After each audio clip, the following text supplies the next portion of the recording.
Okay, hey, so today I'm going to be walking you through how to make an Dolby Atmos mix. I'm just not a professional, but I've looked at enough videos and I'm going to try to make this as short as possible. So first thing you're going to do is you're going to go to Mix up here. This is after you have it done, by the way, like the full project of like whatever it is you're doing, you know what I'm saying? This is just kind of like a, I don't think I'm going to actually like post this or whatever, but I'm working on it. I may or may not post it. I just noticed that it's a good one to work with for right now because I have yet to do the mix with Dolby yet, so that's fun. Anyways, so you click Mix, you click Dolby Atmos. This is if you have already started your project without having spatial audio on, so you'll go ahead and turn it on. Project will be converted to 7.1.2 surround for mixing and spatial audio. Okay. You can also click this right here, and I believe that will actually make it where when you close out of that window, if you had already panned anything to the sides for stereo version of the song, it will automatically move the things for you. Anyways, for the surround sound, but whatever. Okay, so now we're in Dolby Atmos, and to be honest with you, I'm not sure, but I think you can go ahead at this point and literally export it project as ADM-BWF, which is actually really just a WAV file. But they make everything so complicated. But anyways, I'm not so sure, but I think you can, because now that it's been synchronized with Atmos, as you can see, there's no 3D objects. Well, I guess this is 0 out of 18, or 0 out of 118. It's a lot. This thing can handle a lot. Oh, by the way, I want to go ahead and click this and click this. I watched a whole bunch of videos on this stuff, so that's what they say to do. That's what I'm going to do. But anyways, for this video tutorial, we're going to actually go in and we're going to actually move things around, and I'm going to actually show you how things are working here. Okay. So anyways, I'm going to leave my vocals for last, but let's go ahead and jump right into this. So what I do is I will, because you can actually move this thing around in here. It's all integrated into the MacBook interface. So like Mac OS 10, whatever it is, you know, whatever. It's all integrated now. Okay. So you can move it around like the little thing in here, but that's kind of crazy. But right click. Oh wait, hold on. It'll be over here. Right click, 3D object panner. Open it. Okay. And for strings, I'm just going to put them behind the person.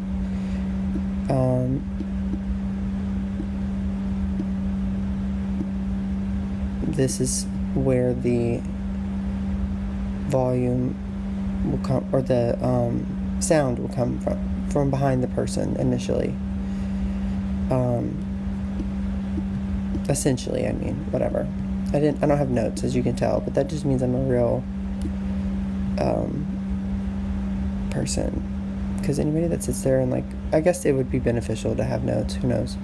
Anyways, I'm not going to move the strings around because there's no reason to, but I'm going to show you what I mean by that in a second. But next thing I'm going to do, we're going to do this again. So actually, let me open this up. So here we go. 3D object panner. So this is the beat. I watched a professional engineer doing this stuff, and I've watched so many videos on this stuff, you guys, that it's sickening, honestly. And I'm gonna try to do what he did a little bit, like what he did. it was made by Dolby too on their official YouTube page, so I'm assuming he knows what he's doing. But anyways, now we actually have 3D objects. So if anything, if it wasn't going to do it before with the project being Dolby Atmos or whatever, then it will now. You just have to let it process and everything. But anyways,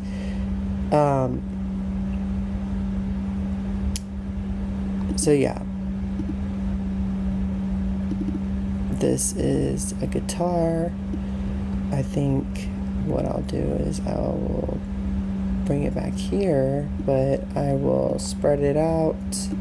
He also, this guy I was watching, he was mentioning that you should avoid making it to like 180 or whatever, like make it right before 180 or something, like instead of 180, like do like something 160, 150, because the spread, even though it looks nice and everything, it tends to work better if you just don't do it completely like that for whatever reason. I have no idea.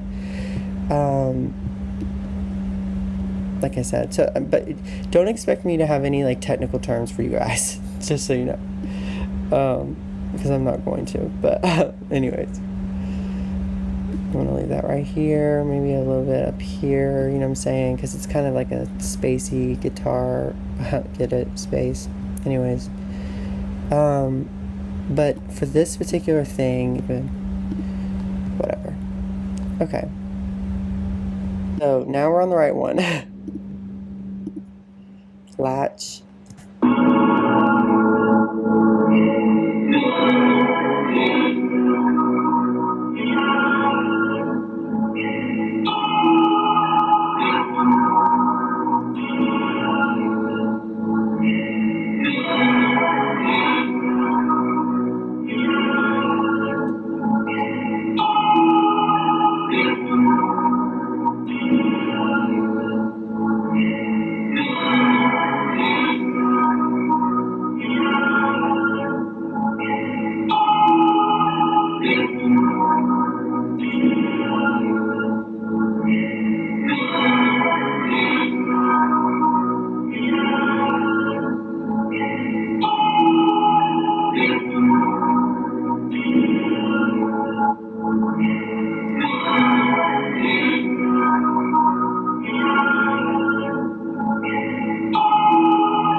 Okay, then once you're done, you'll click read.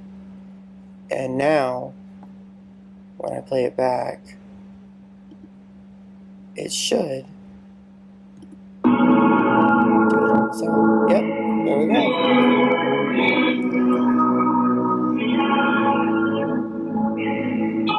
So that's how you do that. So, super fun. And it will continue to recognize that that's what you wanted to do. So then, okay, we can move on here. Let's see what we got. The piano. It just depends on what you want to hear, you know what I mean, or where you want to place it, or what you want. Because the thing is that the possibilities are almost endless, if you ask me. I mean, you're talking about 3D space right now, because this is the ceiling, you know what I'm saying, for the person that would be listening. And then this would be ear level. I'll just put it a little bit above the ear. And leave it right there, I would say. And I'm just going to leave it there because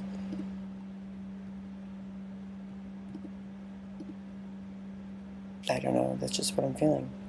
because I'm trying to make a point here, or I'm trying to show you how to do this, I guess. I don't know.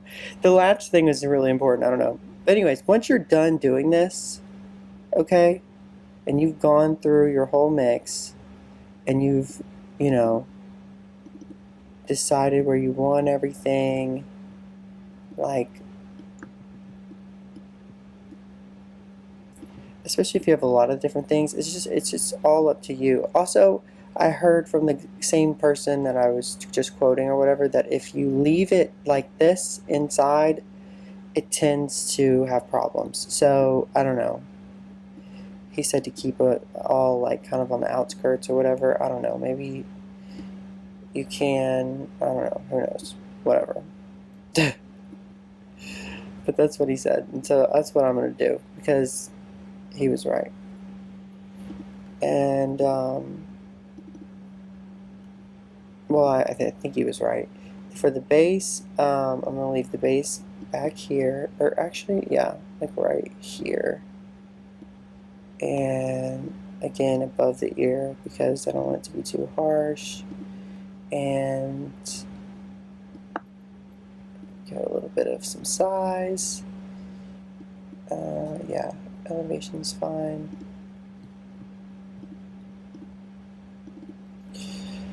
Another piano. Wow, I love pianos, huh? I'll leave this one up here.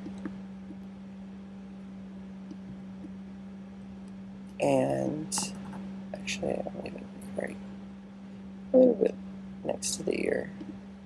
I would go through all these, but I don't know if it's necessary. Because I'm just kind of trying to prove a point here, or just trying to show you guys what is kind of going on here, because the thing is, it's just so cool to me. I don't know. I'm sure there are other people out there that are like me, that are not actual like engineers. I'm not an actual engineer, but I will say I know what's going on here. But anyways, long story short, because I'm not going to go through all of them, because they're already in the binaural format, I believe, or it says balance, but like once you put it into that, you can put it into a binaural thing. Binaural is really cool too. You can do like that. You know what I'm saying? This would be the center of the surround sound. You can just put things wherever you want to, whatever. So yeah. And you know what? I might just go ahead and do that, because it seems to be a little bit less trouble.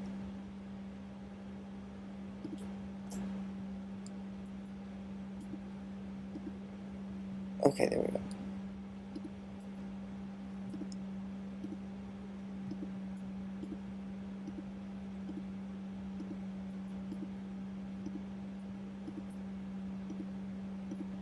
And yet, like I said, you can move it around like this too, which is the crazy cool part about this whole process.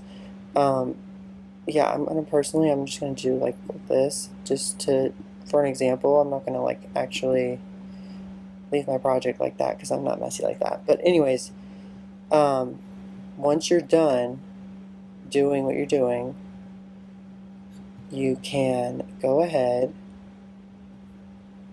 and and if you're going to be distributing, this is a huge deal, okay? Now, before, I said this before, and I don't think it was true. I heard this from someone, but I don't know if he was correct. Maybe this was in a past generation or something, of like the, like problems people were having or whatever. So we're going to check the loudness meter in a second, but I want to pull up a limiter. We want the output to be at -1. This is for distribution purposes, you guys. So if you want this to be anywhere like near able to be distributed, like, you're gonna have to do this. So sometimes what I'll do is in the limiter I'll also move the thing to -18, but or whatever number it takes to get to -18. But I've also learned that we can just compress it as well, the entire thing. And sometimes what I like to do is I'll use Studio Clipper.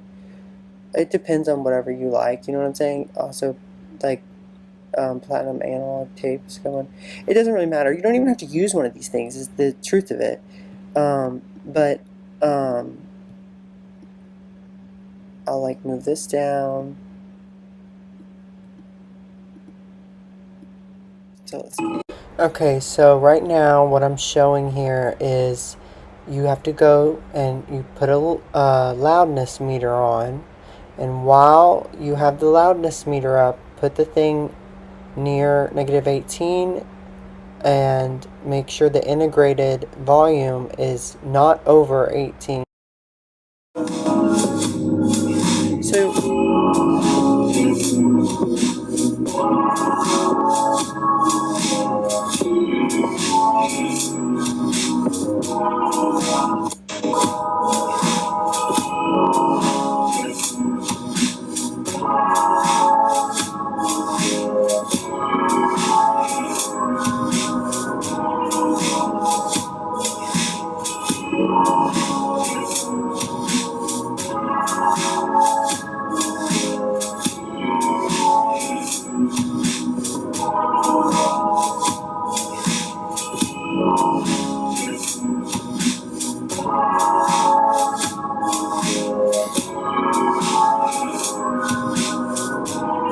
you're going to go through your whole entire song, and you're going to make sure that this number says -18 at the very, like, most.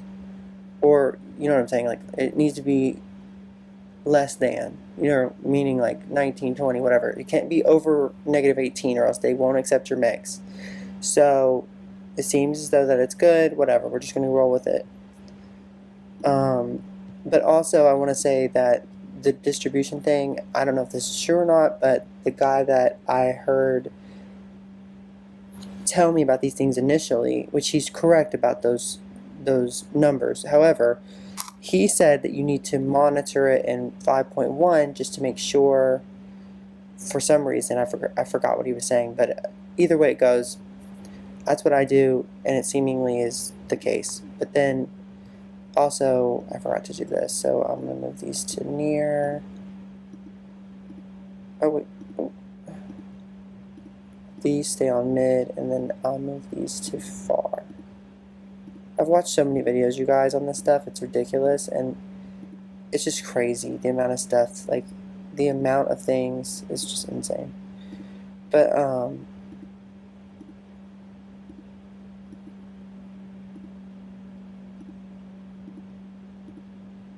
now, just because I'm clicking the off button on these things doesn't mean they're like not going to play. It's just like certain things don't need to be all up in your ear, but I would definitely put near for like the person's voice probably. I'm not so sure. That's up to the person. And then I always put mine back to the Apple renderer. And then what you would do essentially is you would export. Oh, wait. Hold on. I'm real finicky, you guys. If you know that word, shout out to you. I believe that's the end of it. Yep, that's the end of it. Okay. So what we're going to do is we're going to go to the... Oh, we need all tracks, okay? And we're going to click Shift. We've highlighted everything. Everything seems good. You know what I'm saying? Everything seems good to me. You know what I mean? And this one, when it reads like the green like that, that means it saved that information from whenever you moved it around, which is a good thing. And so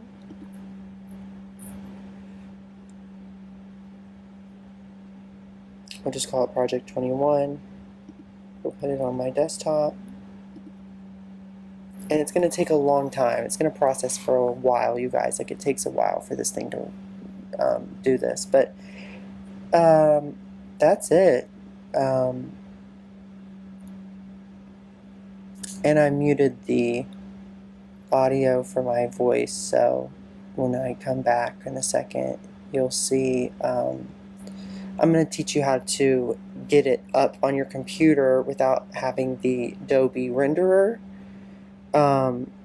with just Logic, just opening it back up with Logic and checking your work to make sure that it actually worked the way that you wanted it to, and that you're not just trying to distribute something that's going to be sent back to you and unfortunately not been able to be used. You know what I mean? Like the Dolby Atmos stuff, like that, I don't know why. I must be a little slow because it took me way too long to learn how to do what I just showed you how to do. So you're welcome. I'm just saying. Have a great day, everybody.